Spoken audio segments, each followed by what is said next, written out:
Tina Bell and Bam Bam were a lot ahead of their time. And Tina, she fought off a lot. Well, she dealt with a lot of hell.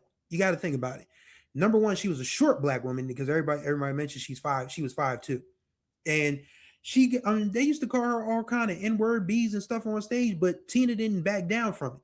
But I imagine it had to take a toll on her. And that's why Bam Bam probably never really took off the way they should, because America and this world, quite honest, was not ready for a black woman fronted rock and roll band.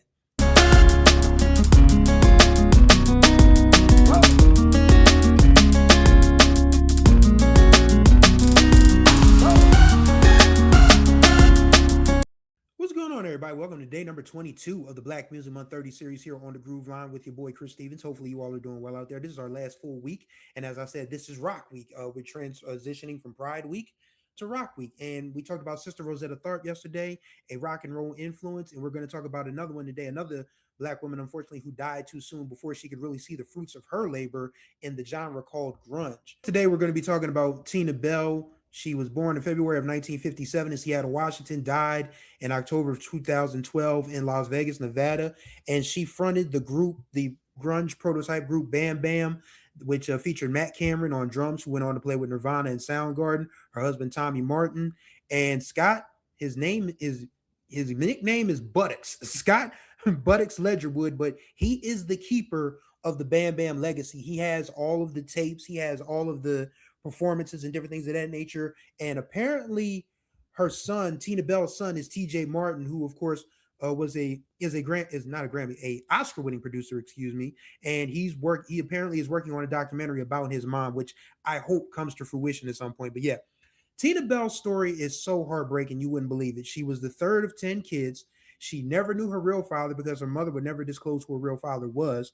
And she turned away from church at a young age, and that pissed her mom off. I mean, and someone who is, very much non-religious himself, you make that decision no matter what age, but if you make it at a young age, your parents really kind of sort of look at you funny. I mean, my mom still makes fun of me being agnostic to this day. I mean, it's all in fun. I mean, it doesn't bother me, but I imagine it had an effect on Tina that her mother was really annoyed that she wasn't into religion like that. But she went on to major in drama and theater at Washington State, and that's where she met Tommy Martin. And Tommy Martin was a guitarist and would eventually become her husband. They got married in 79, and that's when TJ was born. And they started a band in 83 called Bam Bam. And the first thing I heard, everybody was like, go listen to Ground Zero. I was like, okay. So I went and listened to Ground Zero. Ground Zero came out in 1984. And everything that you think you know about grunge, like Nirvana and all of those folks, that was all 88, 89, 90-ish. So Tina Bell and Bam Bam were a lot ahead of their time. And Tina, she fought off a lot. Well, she dealt with a lot of hell. You got to think about it. Number one, she was a short black woman because everybody mentioned she was 5'2". And they used to call her all kind of N-word B's and stuff on stage, but Tina didn't back down from it. But I imagine it had to take a toll on her. And that's why Bam Bam probably never really took off the way they should, because America and this world, quite honest, was not ready for a black woman fronted rock and roll band. You're starting to see them a little bit more now, but in the early mid 80s and late 90s, that wasn't happening. That was not happening. And it's unfortunate because she dealt with a lot. I mean, it was mentioned that she she dealt with depression and alcoholism. She died of cirrhosis of the liver. She literally drank herself to death. She drank herself to death at 55 years old. So that is just, like I said, it's a heartbreaking story because this woman, like so many other pioneers, black, female, never really get the credit that they deserve in life. It usually happens in, posthumously, is what I'm trying to say. And that just sucks because the way this world works, this world that we live in, that black people couldn't possibly be influential, couldn't be innovative, couldn't be creators to certain folks. I mean, and me as a black person, I know that. I know that we create stuff. I know that we have been everything that people thought we couldn't be, and things that were created by us were taken from us. I mean, like I said on the last episode, everything you think people think is rock and roll starts with Sister Rosetta Tharpe, starts with Ike Turner, starts with Little Richard, starts with Muddy Waters and folks like that. And grunge, which was like the next progression for punk rock, it starts with Tina Bell. And just I mean, it's such a sad story. I mean, when she died, her body was in her apartment for like 2 weeks. And then when her son TJ finally got to Vegas to clean it out, everybody had already thrown all her stuff out, all her personal artifacts and everything. So we'll never know everything we need to know about Tina Bell. Everything that Tina Bell was died with her as a person.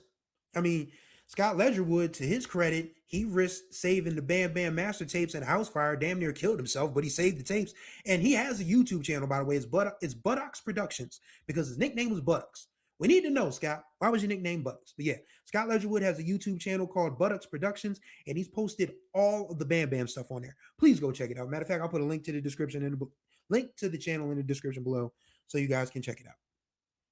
But yes, and again, going back to listening to Ground Zero, I mean that guitar that Tommy was playing ahead of its time, Tina Bell's voice, very soulful, and that's why a lot of those grunge guys, like Kurt Cobain for Nirvana, excuse me, he was a roadie for Bam Bam.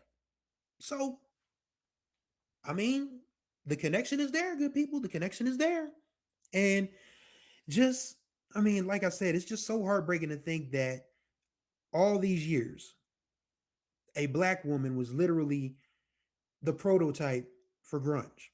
And I don't even listen to rock and roll like that. Not the rock and roll that, most people listen to.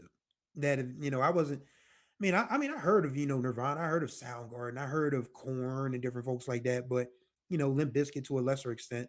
But for me, you know me, I stay in the R&B and funk and jazz lane. But learning about folks like Tina Bell and another group that we're going to talk about tomorrow, and you already know who we're talking about here. And we talking about Tina Bell and grunge, and we talking about punk tomorrow. You already know who we talking about. So I mean, just stay tuned. But yeah, just again, Tina Bell's story incredibly heartbreaking. But I guess if you believe in the spiritual realm, which I do, yes, I don't go to church, but I believe our spirits go somewhere after this, and I firmly believe Tina is somewhere laughing like, I told y'all. I told y'all. Like, yeah, I did that. Me and my bandmates, we did that. And now y'all get to see it, and now y'all get to hear it. It's so crazy going to different, YouTube comment sections and Reddit forums and whatnot and threads and be like, everybody's like, oh wow, how did we miss out on this woman? They wanted you to. Because there's no way you can convince me that in 1980s America that country, this country has never been ready for black people to be what we have become anyway. But if you're telling me that in Seattle, Washington, it's a mixed race town, but still it's predominantly white, that a black woman who's married to a white man is going to be the face of this new brand, this new style, this new genre, this new sound of rock and roll. It's not going to happen. No way. Not in 1980 Seattle, Washington, not anywhere else in this country. And it's very unfortunate, but again, everything comes to light eventually. And the fact that people are discovering that Tina Bell was ahead of her time with Bam Bam is, I guess it's sort of like confirmation, but she's not here to see it. I mean, yeah, on the other side, she might be able to, you know, kick it back and say, yeah, I knew I was ahead of my time, but it would have been nice if she'd have been, had the help that she needed to, kick liquor and be around long enough to get her flowers. That's why I hope if Beyonce's Act 3 is truly rock and roll, that there is an homage to Tina Bell somewhere in there. There has to be one to Tina Bell. There has to be one to Betty Davis. Not Betty Davis, the actress, Betty Davis.